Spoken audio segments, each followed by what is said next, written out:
क्या आप जानते हैं कि रतन टाटा का भारतीय क्रिकेट और हमारे कुछ महान खिलाड़ियों की सफलता से गहरा संबंध है।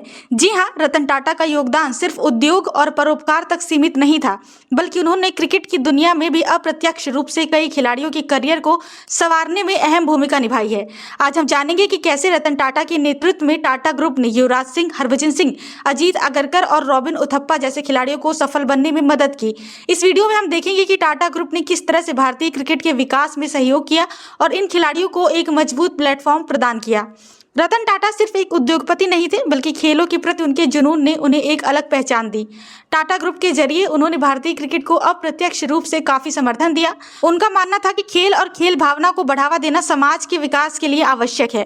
उन्होंने Tata steel, Tata Motors, air India और इंडियन एयरलाइंस जैसी कंपनियों के माध्यम से खिलाड़ियों को नौकरी के अवसर, वित्तीय सहायता और एक मजबूत प्लेटफॉर्म प्रदान किया ताकि वो अपने खेल पर ध्यान केंद्रित कर सकें।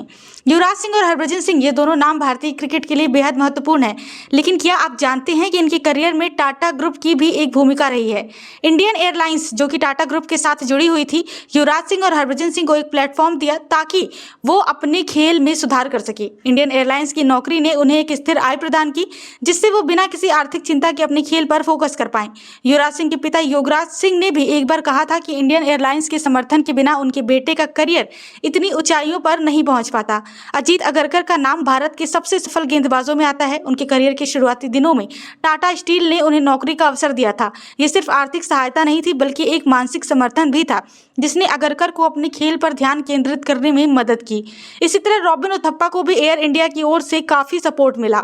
उन्होंने कई घरेलू टूर्नामेंट्स में एयर इंडिया का प्रतिनिधित्व किया, जिससे उनके करियर को एक नया आयाम मिला। शार्दुल ठाकुर, जो कि आज भारतीय टीम की एक महत्वपूर्ण खिलाड़ी हैं, उन्हें भी अपने करियर के शुरुआती दिनों में टाटा पावर के जरिए समर्थन प्राप्त किया। इसी तरह जयंत यादव को एयर इंडिया की ओर से मदद मिली, जिससे उनके करियर की दिशा को सही दिशा में मोड़ा गया। ये सभी खिलाड़ी अपने अपने समय में टाटा ग्रुप के समर्थन के कारण ही अपने खेल को सुधारने में सफल हो पाए हैं।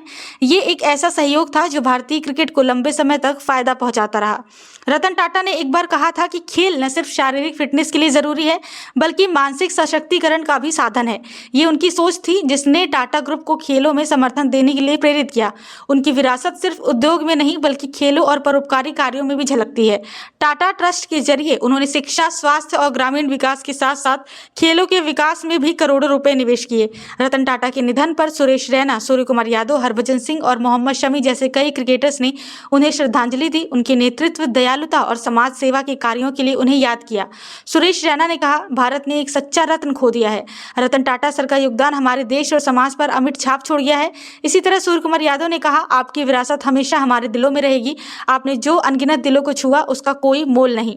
रतन टाटा का जीवन हमें यह सिखाता है कि सफलता सिर्फ धन या व्यापार में नहीं होती, बल्कि समाज को कुछ लौटाने में होती है। उन्होंने अपने कार्यों से यह साबित किया कि एक उद्योगपति होने के साथ साथ मानवता और दया का पालन करना भी जरूरी है। आज हम सबको उनकी विरासत से प्रेरणा लेनी चाहिए और ये सोचना चाहिए कि हम अपने अपने क्षेत्र में समाज के लिए क्या योगदान दे सकते हैं। आपकी क्या राय है? क्या आपको लगता है कि रतन टाटा का योगदान सिर्फ बिजनेस तक सीमित था, या उन्होंने खेलों और समाज को भी बदलने में महत्वपूर्ण भूमिका निभाई? कमेंट्स में अपनी राय जरूर दें, और अगर आपको ये वीडियो पसंद आई हो तो इसे लाइक और शेयर करें, और हमारे चैनल को सब्सक्राइब करना ना भूलें, ताकि आप ऐसी ही प्रेरणादायक कहानियों से जुड़े रह सकें।